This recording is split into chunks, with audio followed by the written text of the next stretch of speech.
We the people of the United States, in order to form a more to huddled masses yearning to breathe free. Consider that we shall be as a city upon a hill. That all men and women are created equal. Give me liberty or give me death. Nobody's free until everybody's free. And the government of the people, by the people, for the people, shall not perish from the earth. Hi there. Welcome to In the Past Lane, the podcast about American history and why it matters.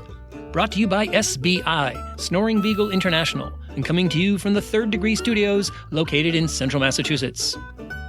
I'm your host, historian-at-large Edward T. O'Donnell, and this is episode 197. So what's happening in the Past Lane this week? Well, due to both current events and a really busy schedule, I'm again reaching into the archives to pull out an episode that I think is unquestionably relevant to our current moment. It's my interview with historian Dan Czitrom about his book on the first great police scandal in American history. It occurred in the mid-1890s, and it involved corruption and extraordinary levels of unchecked police violence. To give you an idea, one of the most famous policemen in this era was nicknamed Clubber Williams, on account of his frequent use of his nightstick. This episode reminds us that policing in America has always been controversial, and complaints about police brutality and lawlessness have surrounded policing ever since its inception in the mid-19th century. I hope you liked the episode. And one small note, I was still a podcasting rookie when I did this interview way back in 2016, so there are a few spots where the sound is a little sketchy. Sorry about that. Remember, it's all about the content.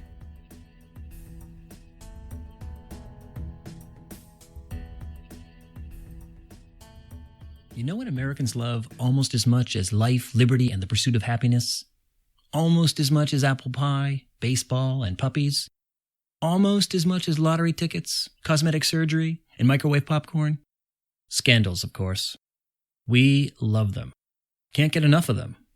Benghazi, Volkswagen's polluting cars, the Panama Papers, concussions in the NFL, Flint, Michigan's poisoned water, Bill Cosby.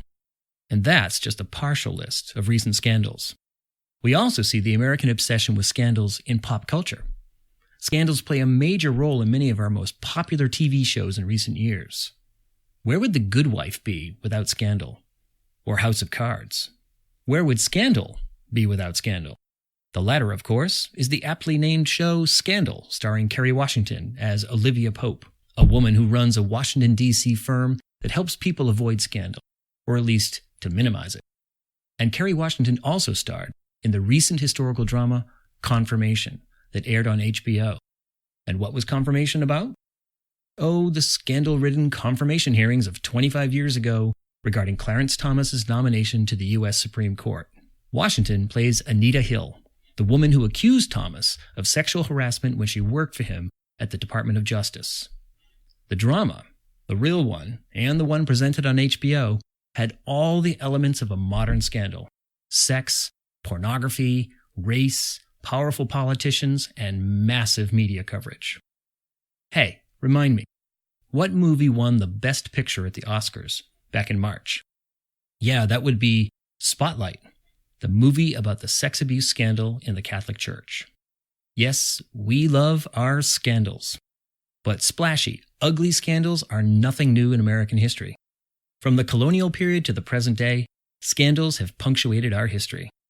Just consider this short list of well-known scandals. The Pentagon Papers, the XYZ affair, the Ponzi scheme, Credit Mobilier scandal, the Teapot Dome scandal, the Whiskey Ring, Bill Clinton and Monica Lewinsky, Thomas Jefferson and Sally Hemings, Watergate. And these are just some of the all-star scandals. There are many more scandals that few people remember today, but when they occurred, they were a big deal. How many of you have ever heard of the anti-Mason movement? No, it has nothing to do with the Bricklayers Union. It's actually an incredible story from the late 1820s and the 1830s. Back then, the fraternal order known as the Masons enjoyed a lot of power and prestige. But its secretive nature drew a lot of criticism from people who saw it as an undemocratic and dangerous, even conspiratorial organization that had no place in a republic of freeborn citizens. This concern exploded into a huge scandal in 1826, when a man named William Morgan disappeared. Morgan was an unknown resident of upstate New York and a disgruntled former member of the Masons.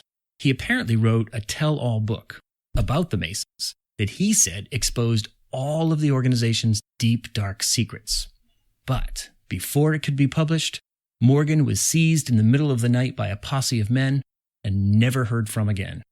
To the enemies of the Masons, what had happened was crystal clear. Morgan had been murdered by Masons who were determined to protect the organization's secrets. Well, to make a long story short, their outrage led to the formation of the Anti-Masonry Party, and that went on to have a major impact on national politics in the 1830s. Now, there's a lot more to this amazing story, but let's leave it there for now. I'll post some links to more information about the story on the show page for this episode at our website. Want more scandals in American history? Have I got the book for you? In fact, I'm holding it right now. The New Encyclopedia of American Scandal, edited by George Childs Cone. Among the 450 scandals in U.S. history it covers, you can learn about the Yazoo land frauds of the 1780s, the Rohrback forgery of the 1840s, the stolen election of 1876, and the Hollywood 10 in the 1950s. 450 scandals in U.S. history. Is this more or less than other countries like France or Russia? That is a compelling question.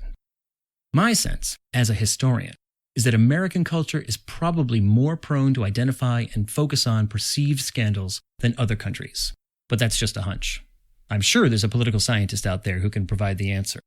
In any case, let's focus on a question that we can answer, at least in part. What are the cultural sources of our national obsession with scandals? Two big ones stand out: Republicanism and Puritanism. Let's look at each one in turn. First, Puritanism. What I mean here is not capital P Puritanism of the kind established in Boston, Massachusetts back in the 1630s. You know, the Scarlet Letter and all that. But rather, small p Puritanism. It's an important element in Protestantism, especially evangelical Protestantism, that emphasizes righteous living in accordance with strict codes of behavior. And not just the Ten Commandments, but many more strictures regarding sex, food, alcohol, clothing, language, and forms of recreation like gambling or dancing. Implicit in this Puritan code was the obligation to watch and judge others, and to be aware that you were always being watched. The Puritans had a very apt phrase for this obligation: holy watching. You've got to admit it. Holy watching sounds a lot better than spying or perving. Anyway, the rules were clear. Adhere to these codes, and you were a member of the community in good standing. Transgress even one of them, and you risked being condemned and shunned. Again, think Scarlet Letter. Well, gradually, over the centuries, this list of do's and don'ts got whittled down to mainly prohibitions against two things: lawbreaking and adultery. If you're a politician and you get caught taking a bribe or having sex with someone other than your spouse, you have become a scandal. Hold that thought for a moment, because there's another dimension to the American way of scandal. It's our Republican tradition, the lens through which we understand democracy, citizenship, and public service. Actually, there are two sides to this Republican coin. On the one side is the notion of virtue, the idea that the ideal politician in a republic was motivated by virtue. He acted selflessly, with only one goal in mind: advancing the security and prosperity of the community. Public service was a duty, not an ambition, and certainly not a career. The embodiment of this virtuous ideal was George Washington. He reluctantly agreed to serve as the first president, and then 8 years later, at the height of his power, and fully aware that he could stay in office for life, he consciously walked away from it. So that's the ideal side of the Republican coin. On the other side is fear. Deep in the DNA of republicanism is the fear that politicians tend not to act virtuously, but rather out of self-interest or on behalf of the special interests of a small group, say bankers, industrialists, or slaveholders, or in recent times, managers of hedge funds, or energy companies engaged in fracking. It's a Republican fear with roots in Christianity that sees men and women as susceptible to greed, corruption, and a lust for power. That's why the founders created a government based on checks and balances, not to mention regular elections. Call it fear, call it skepticism, cynicism, paranoia, whatever. But this sensibility, this understanding, has been central to our national political culture from day one. So when you combine Puritanism and Republicanism and then throw in freedom of speech, freedom of the press, and a competitive party system, you get a society that is poised, ever on the lookout for scandal. Want some proof? Check Google for the number of scandals since the Watergate scandal of the mid-1970s that have the word gate attached, as in Bountygate or Nannygate or Troopergate. Wikipedia lists hundreds of examples. In fact, from this list, I learned that there have been 3 separate Troopergates. God, the internet has so much to teach us. Okay, you've heard enough from me for the moment. With this short primer on the roots of what we might call the scandal tradition in American political culture in mind, let's turn to an interview with historian Daniel Czitrom. He's just published a terrific new book on one of the great scandals in U.S. history, a huge police scandal in Gilded Age, New York City. We'll be right back.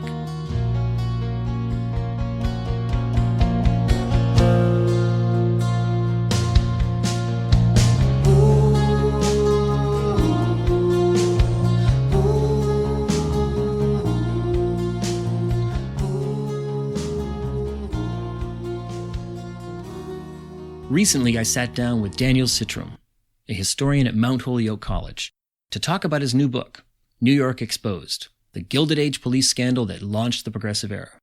But before we bring Dan in, let me set the stage a bit. The Gilded Age, roughly the last third of the 19th century, was a period shaped by what I sometimes call the 3 big Asians, that is, industrialization, urbanization, and immigration. All 3 boomed in this period as never before. They made the nation wealthy and more powerful, but because they were unprecedented, industrialization, urbanization, and immigration were accompanied by a lot of social turmoil and worries that the Republic was in trouble. And for many, the embodiment of these problems, the place where they were most manifest, was New York City. In the American mind, it was a city of sinners, scammers, foreigners, drunkards, prostitutes, gamblers, radicals, and rioters. And its political institutions had fallen into the hands of Tammany Hall, a political machine made infamous a generation earlier with the Boss Tweed scandals of the 1870s. New York City, in short, was a scandalous place, a city that violated both American Puritanism and American Republicanism. Okay, enough background, historian at large.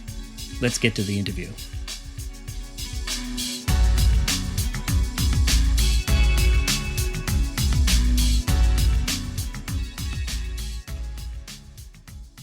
Okay, we're back. With me now is historian Daniel Czitrom. Daniel is professor of history at Mount Holyoke College in South Hadley, Massachusetts. He is the author of many books, including Rediscovering Jacob Riis, and most recently, by which I mean this month, a new book, New York Exposed, the Gilded Age police scandal that launched the Progressive Era. Daniel Czitrom, thanks for joining us here at In the Past Lane. Thanks so much for having me, Ed. It's great to talk to you.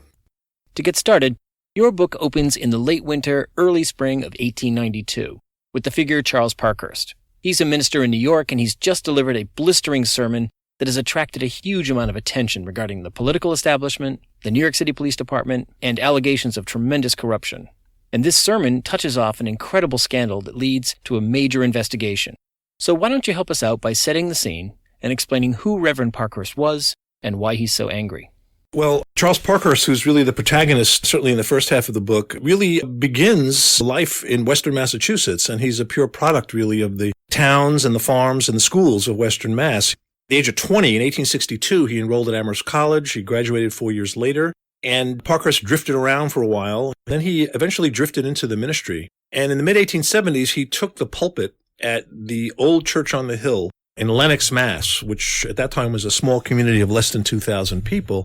And for 5 or 6 years, Parkhurst was the minister in this remote part of Western Mass until in 1880, several wealthy New Yorkers who were summering in the Berks, yes, they did that back then, heard him preach in Lenox and decided to invite him to come down to take the pulpit at the Madison Square Presbyterian Church, which was one of the elite churches of New York at the time. So in 1880, Parkhurst leaves Western Mass, comes to New York, and gradually gets involved in city politics, becomes the leader of an organization called the Society for the Prevention of Crime, And by 1892, when he delivers this first sermon that you mentioned, Parkhurst had really shifted to becoming a fierce critic of what he saw as the corruption in the Tammany Hall government and also what he saw as the collusion between the New York Police Department and organized crime.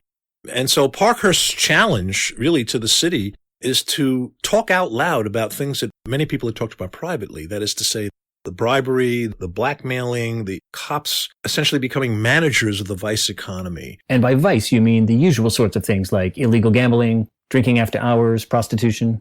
Counterfeiting. Yeah. And some related activities. But there's a double kind of challenge going on because Parkhurst is essentially challenging the city. And this sermon that you mentioned is widely covered, causes a tremendous amount of comment, a lot of angry reaction, certainly from police officials, from the mayor and city officials. But the other side of the challenge is that Parkhurst himself is now challenged to come up with evidence to prove his charges, so that after his sermon, there's a grand jury investigation which really essentially rebukes him and criticizes him for making charges with no basis in fact. Yes, the powers that be were actually quite powerful. They could just laugh off Parkhurst's accusations. Right. And so Parkhurst then decides to go out and get the evidence. And this is what he does in a kind of famous descent into the underworld, if you will. Parkhurst hires a private detective, and along with one or two people from his congregation, he sets out to see the worst that New York has in his eyes. And so he is taken on a tour of various vice districts, the East Side waterfront, the Tenderloin, some of the brothels and bars in Greenwich Village. And at the end of this 2-week descent, he gives another sermon in which he lays out on his pulpit all these affidavits and all this evidence that he's gathered with these detectives. And so what began as this kind of controversial sermon becomes a kind of moral crusade that attracts actually a lot of support. A lot of people that like what Parkhurst is doing. And he brings, I think, a new frankness, a new sense of honesty to discussing public life in the city, not just the vice economy, but the way politics works. Interesting that Parkhurst is the first guy to use the term organized crime. And of course, by organized crime, he did not mean Don Corleone and the mafia. He meant the government of the city of New York acting in a criminal fashion.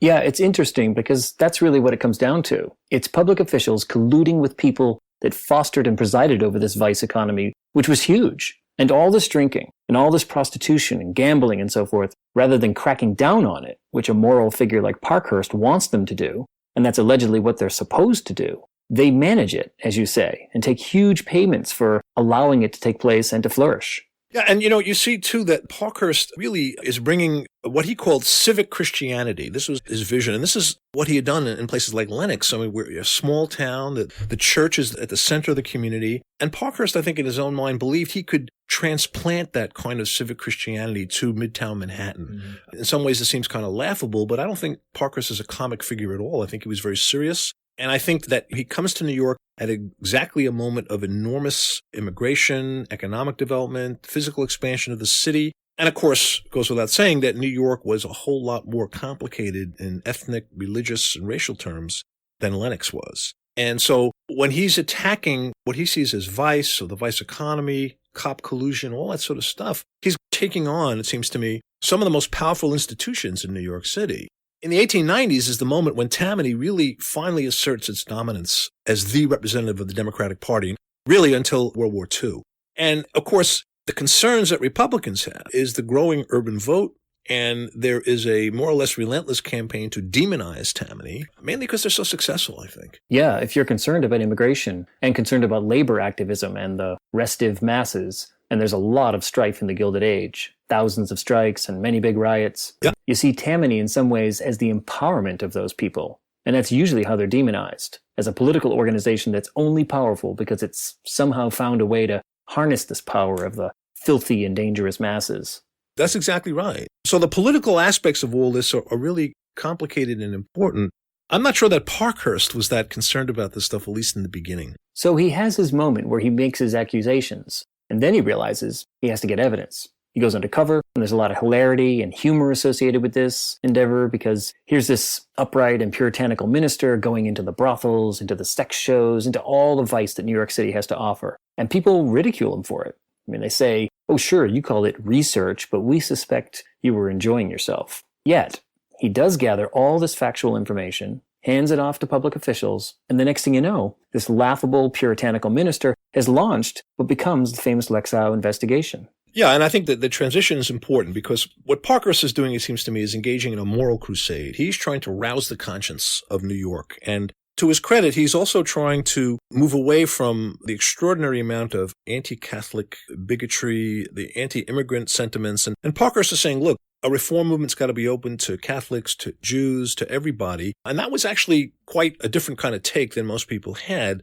And what happens is that moral crusade by itself can't really bring about reform. It can't really change things. And so what happens is that in the wake of the 1893 Depression, the Democrats in New York and around the country suffer massive defeats because people are blaming the economic hard times on Democrats. And so in New York, what happens is that the Republicans take over the state legislature in Albany.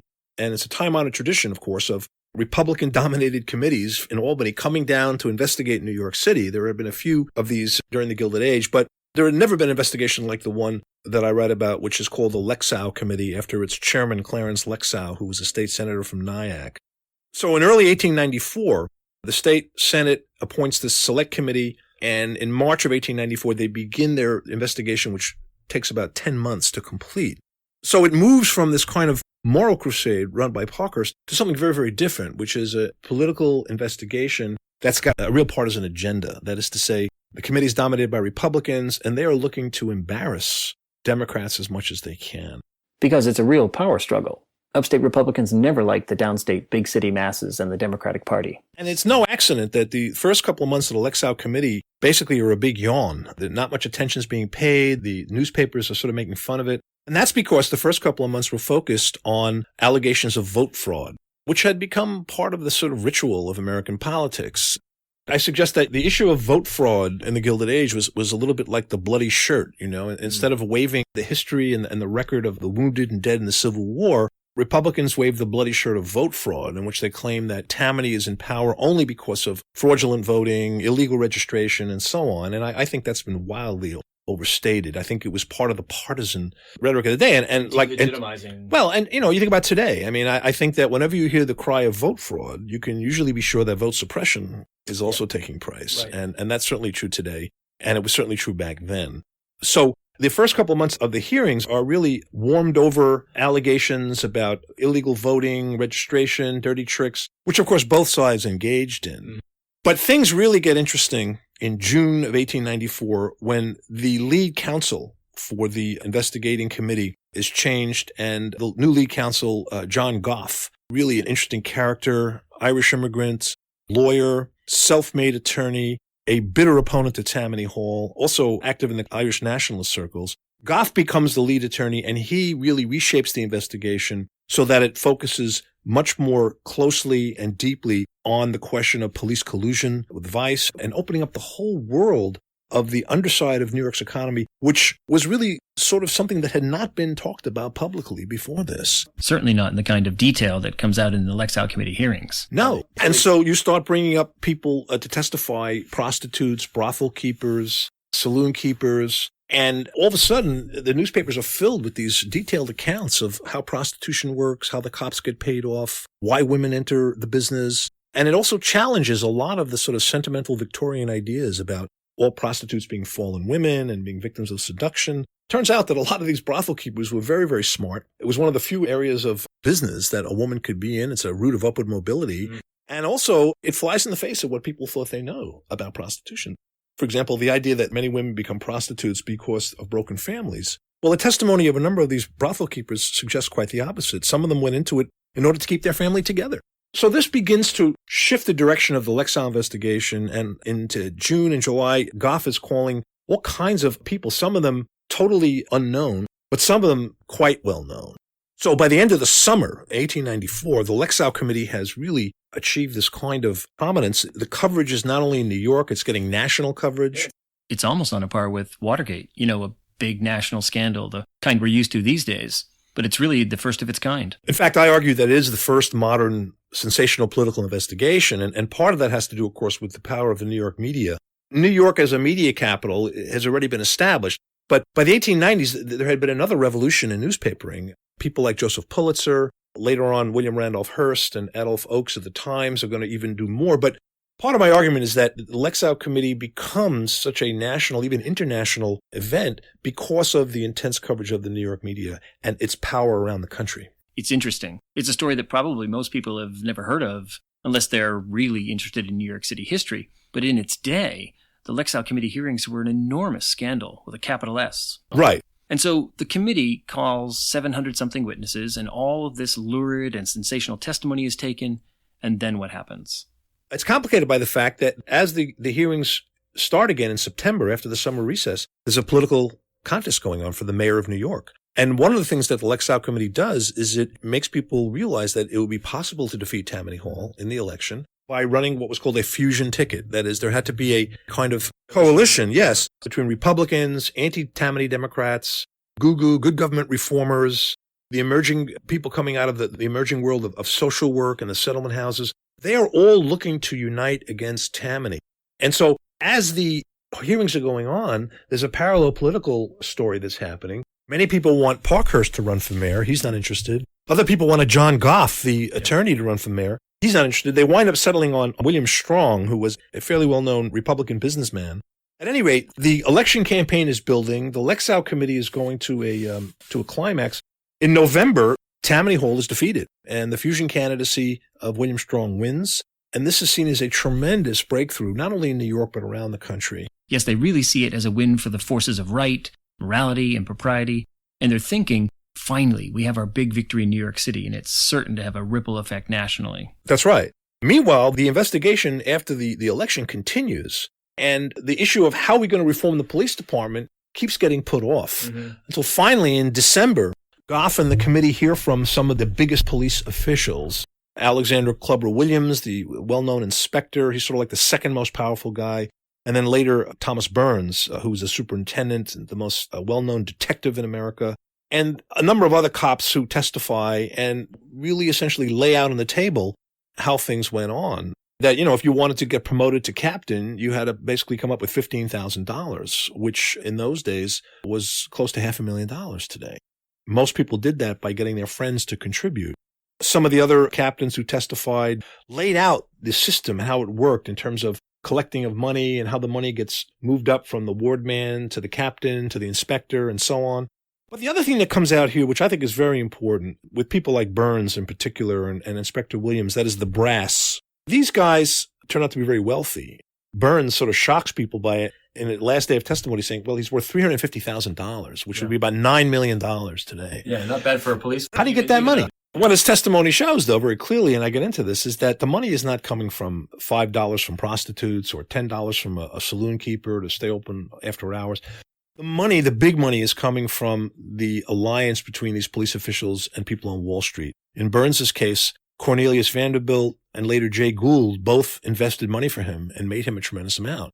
And so the idea that the police force, to a certain extent, is closely identified with big capital in New York, and the idea that big capital in New York doesn't really care that much about taking bribes from prostitutes or saloon keepers. What they care about is making sure that the department, the NYPD, is a bulwark against the labor movement, against unions, and against radicals of all kinds.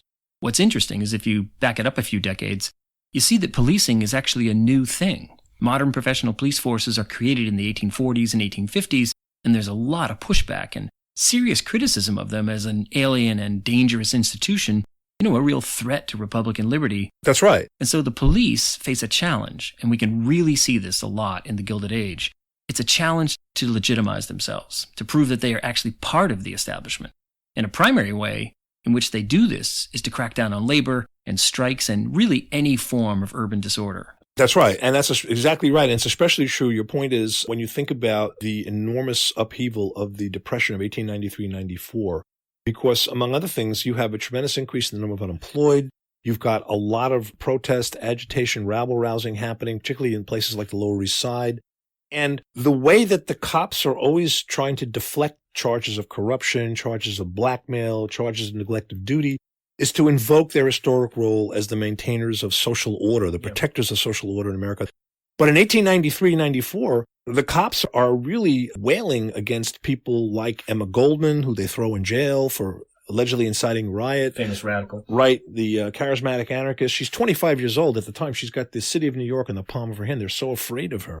So they're a direct arm of big capital at this point, and that's the interesting tension that I see.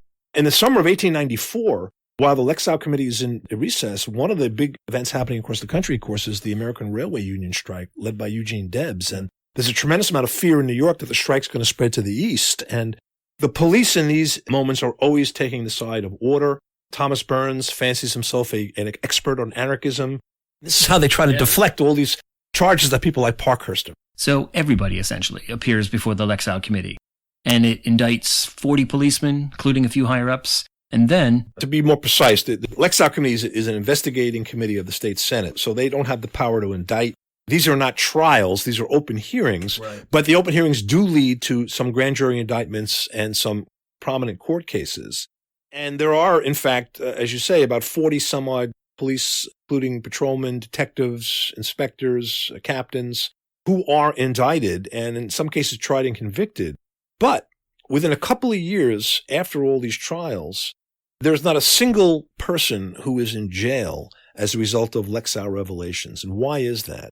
It's because essentially the people who were convicted are able to successfully appeal their convictions to the higher courts. And what the courts consistently rule is that essentially police cannot be convicted on the basis of testimony of disorderly persons, as they put it. In other words, just because a brothel keeper or a saloon keeper or a prostitute says a cop did this, this, and this, you can't convict somebody on that. Because these kinds of people are considered unsavory and therefore untrustworthy. And the Lexow Committee was not a court, and so the lawyers were able to make all kinds of claims about rules of evidence.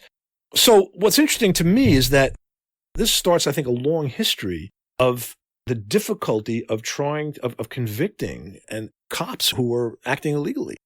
The appeal to the courts is great. It's very hard to go after these cops successfully. And this, I think, is something that really links to today. I do talk a good deal in the book about police brutality, and this was one of the issues that Lexow actually brought to the public. In fact, there was one incredibly dramatic scene in October of 1894 when John Goff, who wanted to get at police brutality and believed that was an issue that most New Yorkers, regardless of their race or religion or economic standing, could relate to, he brought about 90-odd policemen into the hearing rooms who had all been convicted of police brutality. He also brought a lot of their victims, many of whom were bandaged and bleeding and so on. And he had the cops testify about the fact that, yes, they had been tried by the police board. Yes, they had been convicted of brutality, but they had never been punished. And this was shocking to people. And I found a number of cases that were really too shocking to be discussed in public. One of them involved, just as an example, a case in 1891 of a cop who was convicted by the police board of raping a 14-year-old boy. And the cop was committed of a crime against nature. And what was the punishment? 3 days' pay, about $8.50. Yeah. And he was able to stay on the board, on the police department. Now, you can imagine the reverberations around kitchen tables in the tenement neighborhoods and elsewhere about these kinds of things. Yeah, they're literally untouchable. That's right. And so I think the thing that links police brutality then and today, whether we're talking about the beating or shooting of individual citizens or whether we're talking about cop violence against labor and so on, the thing that unites it seems to me, that's consistent, is the incredible unwillingness of prosecutors, district attorneys, grand juries to go after police. And we see that today is still a problem. So I think it's not just a question of technology. I mean, today people talk about body cams and all this kind of cell phone videos and all that. But nonetheless, it still requires a political will to go after the bad cops that is often nowhere to be seen. Exactly. Well, by way of finishing up here, the Lexow Committee reveals all this wrongdoing and criminal behavior. And there are some indictments and some convictions, but nobody goes to jail. So in some ways, it looks like a big failure. Right. You know, a major flare-up, but ultimately a big failure. But you argue that there is an afterlife or a long-term legacy of the Lexow Committee investigation that has a major impact on American history by playing a key role in launching the progressive era. Yeah.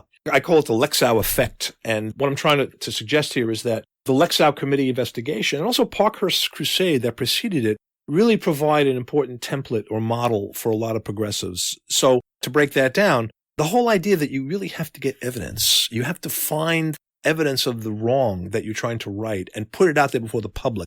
Seems kind of obvious today. But it's really the Lexow Committee, I think, that raises that to a new level. And everybody was very aware of the press coverage. And that was a big part of the progressive movement. Yeah, they learn how to use the media to forward a political agenda. Right. And we talk about muckraking, or what Richard Hofstadter called exposure journalism, as being a big part of the progressive era. And I think the Lexow Committee really deserves credit for being the beginning of that. I think that the whole idea of nonpartisanship and the idea that we have to take a more scientific, rational approach to solving our problems, particularly problems of the city, the problems of the excesses of industrialization, the problems of labor, the problems of housing, immigration. A lot of progressives believed that we had to move beyond the two-party model and that nonpartisanship was the way to go. And in fact, as you know, many cities in the early 20th century do move toward these sort of nonpartisan models of governance. Yes, and we can see the sources of that ideal of nonpartisanship, not to mention many other ideas that are associated with progressivism, getting national attention due to the Lexow Committee investigations in the mid-1890s. Well, Daniel, your book is fascinating, and I want to thank you for taking the time to speak to us here at In the Past Lane. All right. Thanks very much, Ed. It was great to talk to you, and I appreciate this chance. Daniel Czitrom is professor of history at Mount Holyoke College in South Hadley, Massachusetts. He is the author of many books, including the one we talked about today, New York Exposed, the Gilded Age police scandal that launched the progressive era, just published by Oxford University Press. Well, that's going to do it for In the Past Lane this week. You can learn more about me and everything we talked about at inthepastlane.com. And let's interact via social media. I'm at In the Past Lane on both Twitter and Instagram, and our Facebook page is In the Past Lane Podcast. See you next week.